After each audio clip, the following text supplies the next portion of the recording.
Pois bem, a gente viu até agora uma ideia geral, né, do que seria a água, das questões do uso das águas, de como ela está disponível, de como ela está distribuída. A gente agora vai entrar, de fato, na gestão dessas águas, como elas são, de fato, pensadas. A água no mundo e sua gestão. Então, vamos entender, até agora a gente viu o quê? Que a água, ela é um recurso limitado. A quantidade de água é a mesma desde que o planeta Terra é o planeta Terra, certo? É um recurso limitado. Ela é distribuída de forma desigual, como a gente viu, né? Cada país, cada região vai ter a sua disponibilidade de água, então ela vai estar distribuída de forma desigual. Ela é insumo para os mais diversos usos que a gente imaginar. E ela também traz impactos no ambiente, na economia e na saúde. Portanto, visto essas características daqui da água, vem a pergunta: o que foi que até agora foi feito como solução de gestão das águas? Como essa gestão das águas é trabalhada realmente diante desse recurso natural? Então, a gente tem um panorama mais ou menos o seguinte. No século passado, no século XX, a gente teve uma sociedade caracterizada pelo quê? Pela modernização industrial. Essa modernização industrial exigiu o quê? Uma mobilização dos recursos naturais. Todos os recursos naturais foram mobilizados para essa modernização industrial, inclusive nossos recursos hídricos. Então, diante desse cenário, a gente teve um modelo muito centralizado e voltado dos recursos hídricos para essa parte industrial. Então, os recursos hídricos, se pensava que poderia se controlar esses recursos para a industrialização. Inclusive, a gente tem muita utilização da água nesse século XX voltado para a elaboração da energia elétrica. Quando a gente tem a industrialização, início lá do século XX, quando a gente vê com a modernização industrial, exigiu uma quantidade de água para a geração dessa energia elétrica. Então, a gente tinha um modelo muito centralizado, um modelo muito de controle. Principalmente, um modelo centralizado. A gente também tinha o planejamento das águas, ele era realizado no leito do rio, ou seja, na mar, no curso da água do rio mesmo. A gente não tinha um planejamento ao redor do rio, nas margens do rio, nas bacias hidrográficas, no modo geral. Não, o planejamento era feito ali, no leito do rio. Se empregava-se tecnologias para a construção de grandes obras que pudessem armazenar essas águas. E armazenando essas águas, tendo controle desse recurso hídrico, a gente disponibilizaria para a indústria, para a geração de energia, por exemplo, e estaria tudo ok. Nesse panorama, nesse cenário, o Estado, ou seja, o governo, ele era um importante ator, porque ficava sobre as mãos do Estado, né, do governo, fazer esse planejamento, essa gestão das águas. Então, a gente, no início, quando começou a pensar em gestão de águas, foi realizado nesse cenário, né, com a mobilização, o modelo de controle desses recursos hídricos. E achava-se que isso estava muito bom, que era o certo, que era o correto. Só que depois começaram a perceber que vários outros problemas vieram, né, apareceram vários problemas, até porque esse modelo de gestão aqui, eles não levaram, por exemplo, em consideração o aumento da demanda populacional, o aumento da concentração dos centros urbanos, a baixa disponibilidade de água diante das mudanças climáticas, a poluição desses recursos hídricos. Então, a gente acabou levando esse modelo insustentável por muito tempo ainda. E isso acabou trazendo vários problemas que a gente vê hoje e que a gente ainda verá ainda lá na frente, diante desse modelo insustentável. Por exemplo, eu trouxe aqui, de acordo com o relatório da ONU, de 2019, sobre o desenvolvimento dos recursos hídricos, alguns probleminhas que a gente está tendo já em relação a essas águas. Vejam que 3 a cada 10 pessoas não têm acesso à água potável. 6 a cada 10 não têm acesso a serviço de saneamento, ou seja, a gente está incluindo aí também a distribuição da água e também a coleta e tratamento dos nossos esgotos. 4 bilhões de pessoas vivem em escassez severa, pelo menos um mês por ano. E em 2050, a gente terá um aumento de 20 a 30% da demanda mundial. Se hoje a gente já está tendo esses problemas daqui, imagine com o aumento da demanda mundial. A gente tem que, de fato, pensar numa gestão muito mais eficiente e que traga soluções, de fato, e não tornem esses problemas daqui como os principais lá na frente. Até porque a escassez hídrica, né, a insegurança hídrica, é um dos principais impactos da próxima geração, da próxima década. Pois bem, visto isso, a gente entra num novo cenário. No século XXI, já começou a pensar numa gestão de água de forma diferenciada. A gestão, ela tem que ser técnica, sim. Ela tem que empregar essas tecnologias que eram vistas aqui no século anterior, como construções de barragens, de distribuição de água e outras técnicas, mas principalmente a gestão ela tem que ser também política, ou seja, ela tem que levar em consideração as melhorias técnicas, mas também tem que olhar, por exemplo, quem vai ter o acesso prioritário a essas águas, como serão os acessos a essas águas. Tem que realizar o monitoramento, tem que escolher as melhores técnicas, não é simplesmente chegar e colocar uma técnica, tem que escolher qual a melhor técnica. Então, a gestão das águas, ela é técnica, mas ela é também política. Ela tem que levar em consideração também todo um planejamento. O planejamento das águas, dessa gestão dessas águas, ela tem que ser realizada de forma contínua, tem que ser um planejamento a longo prazo, mas principalmente um planejamento que tenha revisões periodicamente, porque a gente tem como é que eu posso dizer, uma dinâmica muito intensa das nossas águas. Então, a todo tempo, o cenário está mudando, então a gente tem que ter revisão desses planejamentos, como, por exemplo, quem são as pessoas que estão utilizando, quais são as mudanças que estão ocorrendo naquele momento. Então, o planejamento tem que ser revisto. O diálogo também tem que estar dentro da gestão das águas. O diálogo aqui, eu digo, em relação a todos os atores envolvidos. A gente tem a indústria, empresa, tem a comunidade no geral, tem o governo, todo mundo tem que estar incluído e tem que ser escutado dentro dessa gestão das águas. E essa gestão também tem que levar em consideração todo o território, não apenas o leito do rio, como era visto aqui antigamente, lá no século passado, que o planejamento era realizado apenas no leito do rio, apenas no curso do rio. Não, a gente tem que pensar em todo o território, né? Toda a bacia hidrográfica, todos os estados, todos os municípios. Só assim a gente consegue fazer, por exemplo, a inter-relação das águas do meio rural com o meio urbano e assim sucessivamente.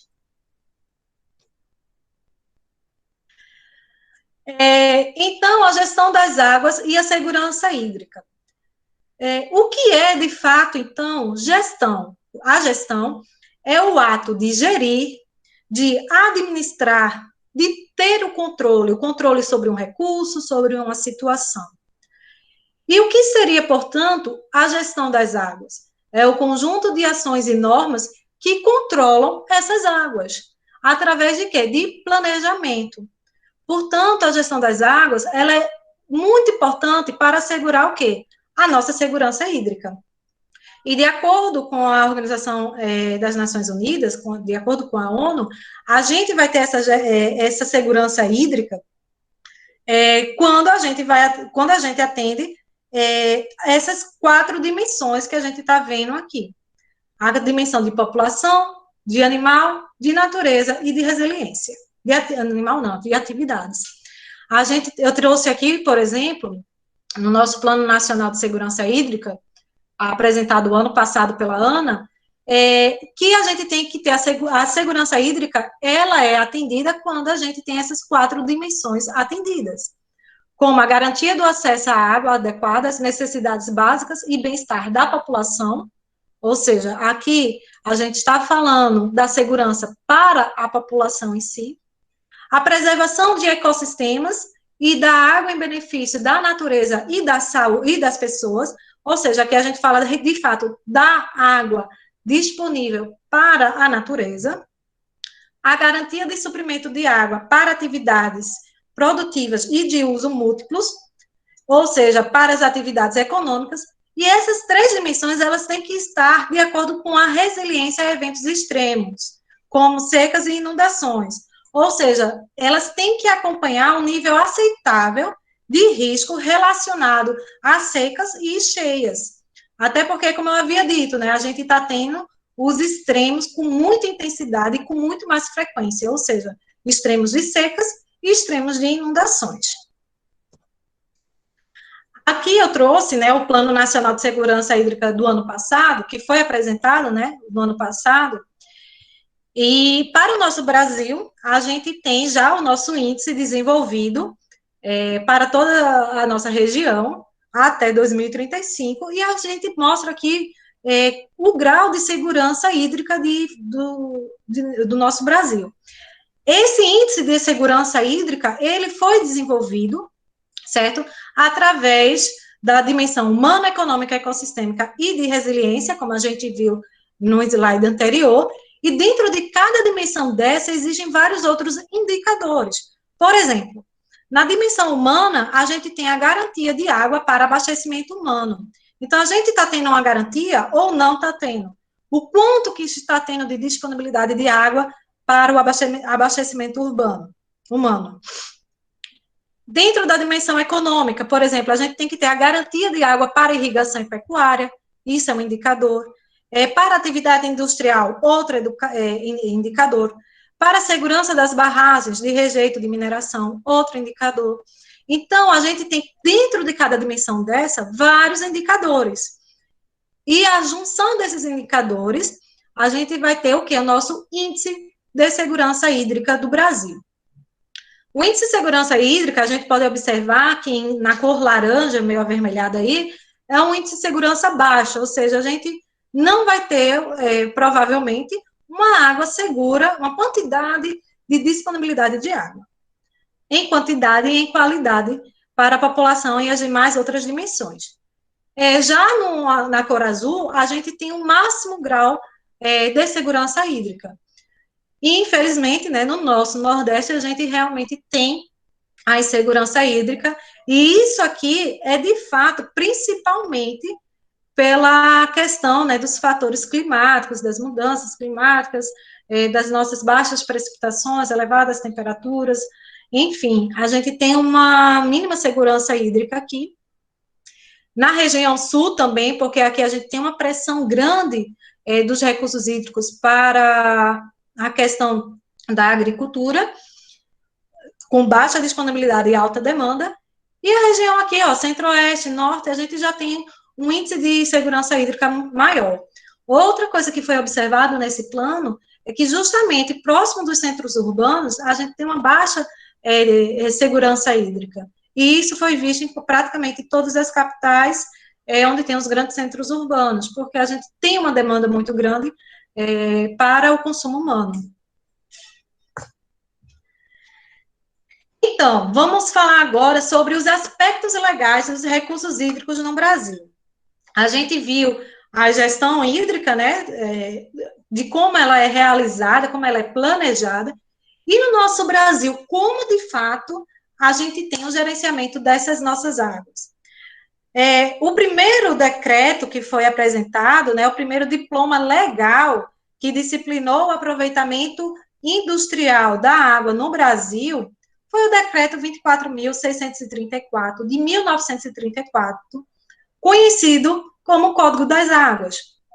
Então, o Código das Águas, ele surgiu na troca do modelo econômico, né, do modelo agrário para o industrial, exigindo o quê? Uma maior utilização de água para a geração das energias elétricas. Foi nesse cenário que o Código das Águas foi criado. E ele tinha o objetivo de estabelecer regras de controle para o aproveitamento dos recursos hídricos. Nele também a gente já tinha uma divisão das águas, em águas públicas, águas comuns e águas particulares. As águas públicas eram aquelas águas de marés, lagos, nascentes, as águas comuns eram águas não navegáveis, e as águas particulares eram aquelas situadas em terrenos particulares. Por exemplo, você tinha uma propriedade, dentro dessa propriedade tinha uma nascente. Aquela nascente era sua e você tinha poder sobre ela e fazer o que bem quisesse com aquela nascente. Então, a gente tinha essas águas particulares. E a gestão, ela era totalmente centralizada, principalmente no Departamento Nacional de Produção Mineral, que era quem controlava essa gestão dos nossos recursos hídricos. Pois bem, isso daí depois começou a ter uma modificação com a nossa Constituição Federal de 1988. Na Constituição Federal, as águas passam a ser de domínio público, ou seja, a gente não vai ter mais essas águas comuns e particulares. As águas são de todas as pessoas, são dos estados, da União, não existe um domínio da pessoa sobre as águas. A água é de domínio público. Outra característica na Constituição de 88 é que ela repartiu a gestão dos recursos hídricos com a divisão dos domínios das águas entre a União, os estados e o DF, o Distrito Federal, deixando a competência para legislar sobre o domínio apenas da União. Ou seja, a gente vai ter água de dominalidade da União, quando a gente tem, por exemplo, rios que cortam 2 ou mais estados, e a gente vai ter rios também de dominalidade do estado, quando teremos rios que cortam 1 ou mais municípios. E do DF, quando está ali dentro do Distrito Federal. Ainda na Constituição de 88, começou-se a instituir o Sistema Nacional de Gerenciamento dos Recursos Hídricos como competência da União. O que seria esse sistema? São os órgãos que irão compor a gestão hídrica do nosso Brasil. Então, a gente chega aqui na nossa principal lei brasileira sobre os recursos hídricos. A gente aqui está falando da nossa Política Nacional dos Recursos Hídricos, conhecida como nossa Lei das Águas, a Lei 9.433, de 1997. Essa lei é a que realmente está em vigor hoje no Brasil, certo? E ela já traz várias outras características, modificações, planejamentos, instrumentos, que a gente vai observar agora, certo? O primeiro ponto importante a destacar na Política Nacional dos Recursos Hídricos, ou seja, nessa nossa Lei das Águas, são os fundamentos que ela traz, certo? A lei traz como fundamento principal a água. A água, ela é o quê? Ela é um bem de domínio público, ela é um recurso natural limitado e ela é dotada de valor econômico. Então, a gente já tem uma diferenciação do antigo decreto, que era o Decreto das Águas. O uso prioritário das águas, em momentos de escassez de água, deve ser para quem? Para o consumo humano e dessedentação de animais. Ou seja, a gente pode ter momentos de escassez e a prioridade no momento de escassez serão para esses dois usos. Qual é a unidade territorial para a gestão e planejamento das nossas águas? Será a bacia hidrográfica. Então, a bacia hidrográfica, ela será a unidade para a implementação da nossa Política Nacional de Recursos Hídricos e para a atuação também do nosso Sistema Nacional de Gerenciamento, ou seja, dos órgãos que irão gerenciar. Quando eu falo de bacia hidrográfica, não sei se familiares, muitos de vocês conhecem, mas o que seria, portanto, bacia hidrográfica, certo? É uma região compreendida por diversos cursos de água, a gente tem aqui, ó, esses diversos cursos de água, e eles escoam todos para um rio principal, certo? Qual possui uma única saída de água, conhecida como a foz ou o seu exutório, que está aqui na região mais baixa desse território, ok? Só um parênteses aqui para explicar sobre bacia hidrográfica. E como deve ser, então, portanto, a gestão das nossas águas, de acordo com a Política Nacional de Recursos Hídricos? Ela deve levar em consideração o uso múltiplo das águas, ou seja, todos os usos têm que estar inclusos,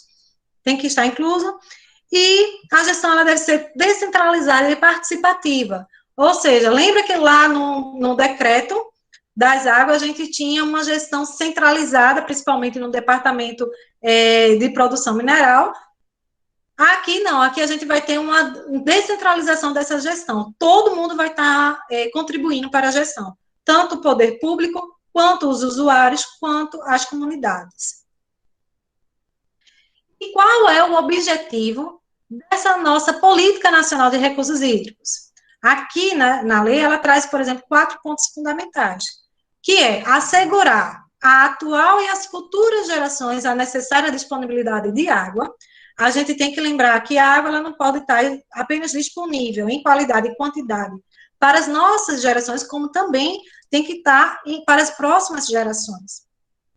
A utilização racional e integrada dessas águas, incluindo o transporte aquaviário com vista no desenvolvimento sustentável, a prevenção e a defesa contra eventos hidrológicos críticos, sejam eles de origem natural, sejam eles decorrentes do uso inadequado pelo homem, certo?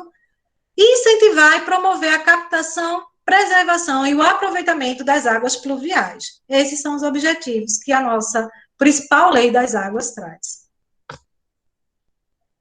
Aí a gente entra agora num ponto muito importante que a lei nos mostra. Quais são os instrumentos que podem ser utilizados para a realização dessa gestão de nossas águas, certo? O primeiro instrumento que traz são os planos de recursos hídricos. Esses planos, eles nada mais são do que documentos que vão nos apresentar informações sobre o diagnóstico da situação atual das águas, análise do crescimento demográfico, disponibilidade e demanda futura, as medidas que devem ser tomadas, os programas adotados, quais são as ações, quais são as prioridades para outorgas. Então, tudo isso vai estar dentro desses planos de recursos hídricos, certo? É o diagnóstico geral dos nossos recursos, tanto para as bacias hidrográficas, como de forma mais específica, como também para os estados e a União. Portanto, os planos, eles visam a fundamentar e orientar a implementação da nossa Política Nacional de Recursos Hídricos e o gerenciamento dos recursos hídricos. Esses planos, eles são elaborados por bacia, por estado e por país. Lembrando-se, lógico, que aqui, né, na bacia, a gente vai ter um plano com muito mais detalhe, com muitas mais características daquelas águas. Já para o estado, a gente vai ter diretrizes gerais e o país, diretrizes mais gerais ainda, que poderão ser empregadas pelos estados e por bacias. O segundo instrumento que a política nos traz é o enquadramento dos corpos de água em classe. Esse enquadramento, ele tem por objetivo assegurar às águas qualidade compatível com o uso e diminuir os custos de combate à poluição. O que acontece em relação a diminuir esses custos de combate à poluição? Quando eu consigo enquadrar uma água, ela vai ter certas características físicas, químicas, biológicas, para determinado uso. Por exemplo, se eu vou utilizar a água para o consumo humano, eu tenho que ter uma excelente qualidade. Já para a navegação, eu não preciso de ter uma água com tanta excelência, certo? A gente, então, não precisa de ter um combate à poluição dessas águas para a navegação. Já para o consumo humano, sim. Então, a gente vai ter uma redução de custo do combate à poluição quando a gente consegue enquadrar essas águas, ou seja, caracterizar essas águas para determinado uso. Os regulamentos, esse enquadramento, na verdade, né, ele é regulamentado pelas resoluções do CONAMA 357 de 2005 e 396 de 2008. A 357, ela dispõe sobre a classificação dos corpos de águas e diretrizes ambientais, né, para o seu enquadramento, como também para o lançamento de efluentes. Já o 396, o CONAMA 396, de 2008, é mais para águas subterrâneas. Então, como é que acontece esse enquadramento? Por exemplo, certo? A gente vai ter a classificação das águas em água doce, água salobra, água salina, dependendo da quantidade aqui de sais. E dentro dessa classificação, a gente ainda vai ter uma subdivisão, que podem ser as classes especial, 1, 2, 3 e 4, por exemplo, certo? E cada classe dessa, por exemplo, a água doce terá a classificação em especial, 1, 2, 3 e 4, a água salobra também. Cada classificação dessa terá uma característica física, química, biológica diferenciada. Então, eu trouxe até aqui uma figurinha que mostra, por exemplo, ó, a qualidade da água excelente até a qualidade de água ruim. Então, quanto mais baixa for a qualidade de água, mais próximo da classe 4 a gente vai ter. E, portanto, o uso será menos exigente, não será uso de maior exigência. Outro instrumento que a lei também nos traz é a outorga. O que é, de fato, né, a outorga? A outorga é um ato administrativo no qual o outorgante, ou seja, a União, o Estado ou o DF, concederá ao outorgado, que é o requerente, o direito de uso daquelas águas. Não é o domínio das águas, mas o direito de utilizá-la.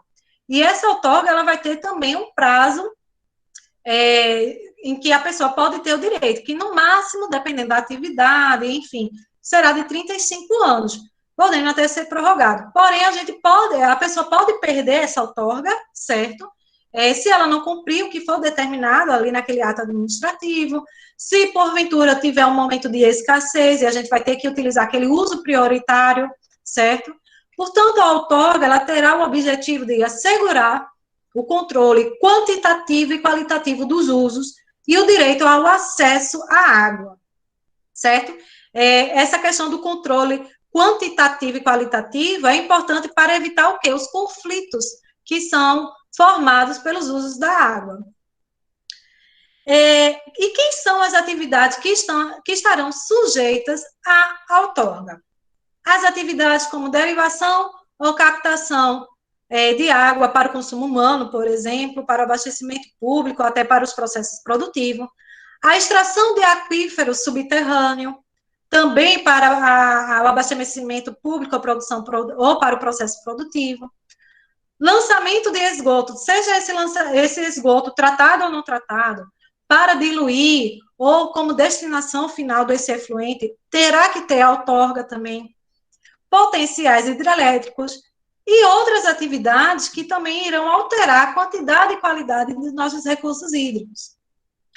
Então, a gente também tem as atividades que também não precisam de outorga, que são as atividades que não vão influenciar nessas nossas quantidades e qualidades, como, por exemplo, a captação de água para pequenos núcleos populacionais, o lançamento de uma pequena quantidade e em relação às qualidades e características também de efluentes. Então, algumas atividades não precisam também de outorga, certo? Outro instrumento que a política nos traz para a gestão das nossas águas é a cobrança das nossas águas. Então, a cobrança da água, ela está muito ligada naquele princípio do direito ambiental que a gente chama de usuário pagador. Ou seja, para utilizar, eu tenho que pagar aquele recurso hídrico, aquele recurso natural. E aí a gente entra lembra que eu disse que a água, ela é dotada de valor econômico? Pois bem, aqui está um instrumento que venha fazer a apresentação desse valor econômico, certo? Ela tem como objetivo reconhecer que a água como bem econômico, incentivar também a racionalização, afinal de contas, né? Quando mexe no bolso, aí fica mais fácil de ter a conscientização e racionalizar, e também obter recursos financeiros para a questão de infraestrutura das nossas águas. Então, a gente consegue ter recursos financeiros aqui também. E quem está sujeito à cobrança das águas? A cobrança será realizada aos sujeitos à outorga, ou seja, todas aquelas atividades que estão sujeitas à outorga terá também que ser cobrada.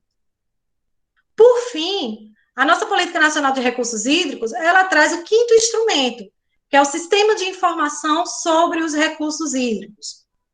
Ou seja, todos aqueles dados que serão gerados por todos os órgãos que vão compor a gestão dos recursos hídricos, todas as informações coletadas serão disponibilizadas em um sistema de informação sobre recursos hídricos. Portanto, ele é o sistema de coleta, tratamento, armazenamento e recuperação de informações. E qual é o objetivo desse sistema de informação? É fornecer subsídios, né, para a elaboração dos planos de recursos hídricos e também deixá-los disponíveis para a população. A gente consegue ter acesso, certo, a essas informações de dados dos nossos recursos hídricos.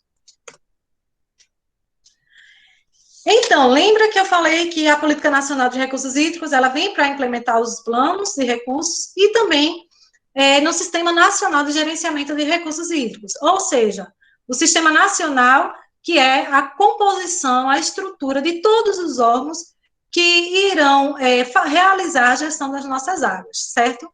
Então, ela é conhecida como Sistema Nacional de Gerenciamento dos Recursos Hídricos. Antes eu tinha falado de instrumento. Instrumento a gente tinha apresentado sobre o sistema de informação. Aqui a gente já fala sobre o Sistema Nacional de Gerenciamento, certo? Quais são os objetivos, portanto, desse Sistema Nacional de Gerenciamento? Coordenar a gestão integrada das nossas águas, certo?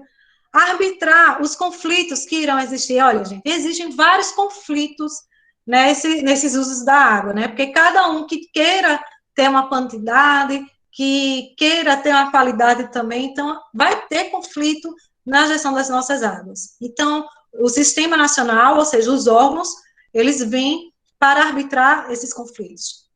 Implementar também a nossa Política Nacional de Recursos Hídricos. Planejar, regular e controlar o uso das águas e promover também a cobrança dessas águas, certo? E como é estruturada esse sistema nacional? Eu trouxe aqui, na lei ela não está assim arrumadinho, né? Mas eu trouxe para ficar mais fácil de visualizarmos e entendermos. O Sistema Nacional será composto por 2 conselhos, certo? O Conselho Nacional e o Conselho de Recursos Hídricos do Estado e do DF. Em relação aos comitês, os comitês, a gente terá comitê para a bacia hidrográfica, certo? Esses comitês é onde entra todo mundo. Vai ter representante do Estado, da União, do município, da própria bacia hidrográfica, representante de sociedade. A gente vai ter, por exemplo, se o recurso hídrico for dentro de uma reserva indígena, vai ter representante da FUNAI. Se for dentro, por exemplo, de rios transfronteiriços, ou seja, rios que cortam o Brasil e outros países, a gente vai ter representante do Ministério das Relações Exteriores. Aqui no Comitê de Bacia, a gente vai ter representante de todos os tipos, certo? As agências, a gente vai ter a Agência Nacional das Águas e a Agência de Água. Essa agência de água, quando a gente vê nacional aqui, a gente já pensa que essa aqui seria estadual. Não, não é. A agência nacional é de fato nacional e a agência de água, essa daqui, ela está interligada ao comitê. Ou seja, para existir agência de água, tem que existir comitê. É como se ela fosse a secretária executiva do nosso comitê, certo? São as agências de água. E existem também outros órgãos, os poderes públicos federal, estaduais, do DF e municipais, certo? Como, por exemplo, em Alagoas, certo? A gente tem a Secretaria de Meio Ambiente e Recursos Hídricos dentro daqui desses outros órgãos. E qual a função, né, a competência desses órgãos?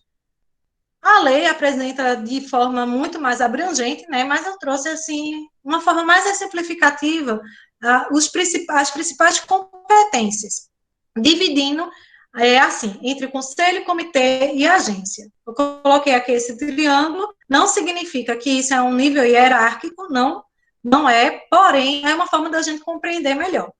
Por exemplo, quando a gente fala em competência quanto à cobrança, como é realizada a cobrança dos recursos hídricos, certo?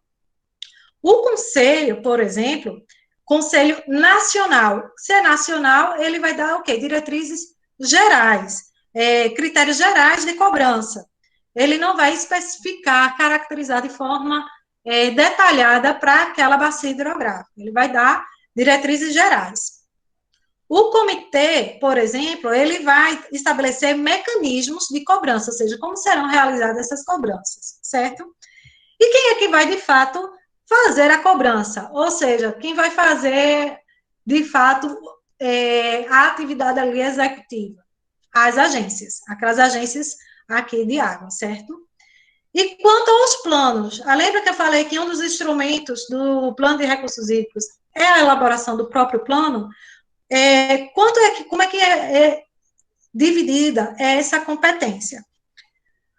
O Conselho Nacional, ele vai aprovar o Plano Nacional de Recursos Hídricos. Então, o Conselho ele aprova o Plano Nacional. Já o comitê, ele vai aprovar o plano para aquela bacia hidrográfica, certo? E a agência é quem vai elaborar o plano de recursos hídricos, certo? Isso aqui eu falei em relação à agência de água. E quanto à agência nacional? A agência nacional, ela vai implementar a política, ela vai fazer a outorga, a fiscalização de todos os corpos de água da União, ok? Então, assim, dentro da lei, a gente tem mais alguns detalhes a mais, porém, mais extensa essa questão das competências de cada órgão, mas eu trouxe um dos principais para a gente entender como é que é realizado. Participação pública. A lei, então, ela acrescenta também a participação pública como fundamental para alcançar o que é a eficiência da nossa gestão das águas. Então, qual a importância da participação pública na gestão dos recursos hídricos? Para a realização da elaboração dos planos e também no processo decisório dessas águas, certo? A gente consegue realizar a decisão para evitar, por exemplo, o favorecimento de usuários de maior porte. Então, a gente consegue colocar a decisão nossa ali na gestão das nossas águas. E a gente tem alguns processos de participação, como as audiências e as consultas. No caso de vocês aí em Batalha, vocês estão inseridos dentro da bacia hidrográfica do Rio São Francisco. E existe o comitê da bacia do Rio São Francisco, existe o site, inclusive, que vocês podem visualizar, certo? Portanto, quem faz o gerenciamento dessa bacia hidrográfica, como o Rio São Francisco é um rio de domínio da União, porque ele corta mais que um estado, quem faz a gestão dessas águas é justamente a ANA, a nossa Agência Nacional das Águas.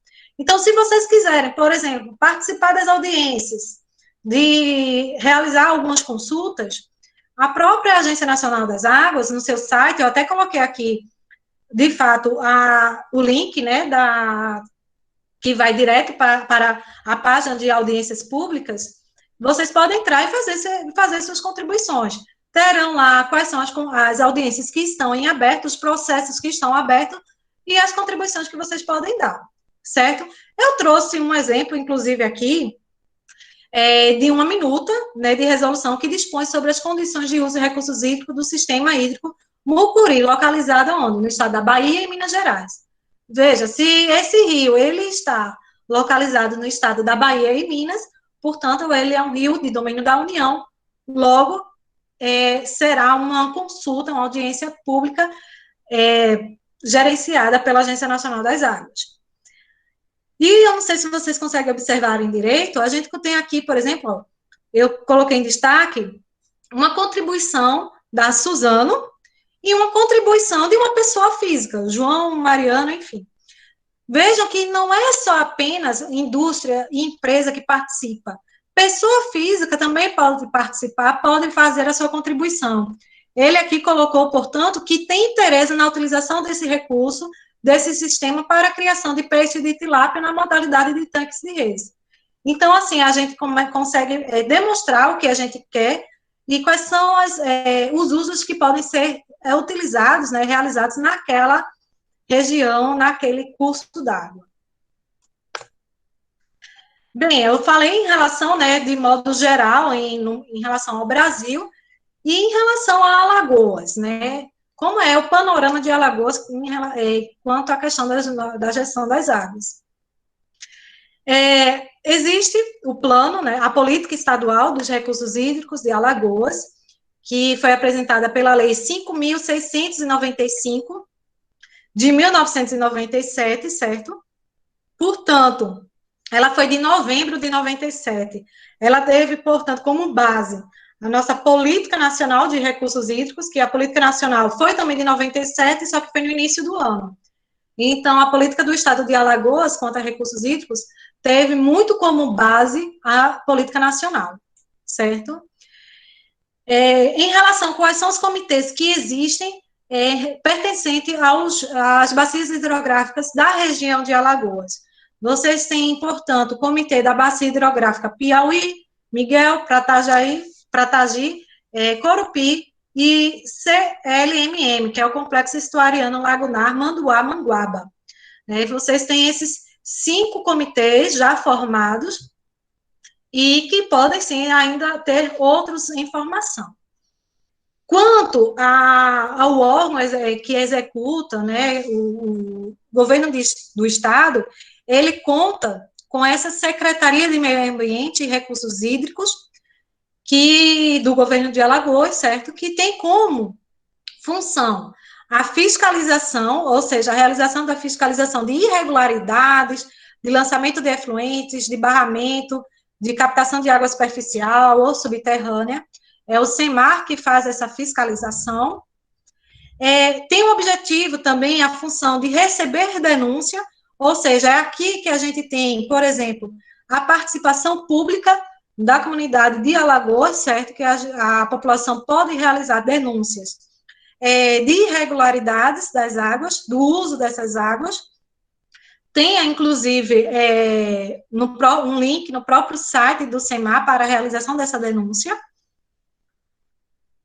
O SEMAR também realiza um monitoramento dessas águas, né, para manter a quantidade e a qualidade e atender às demandas da população alagoana.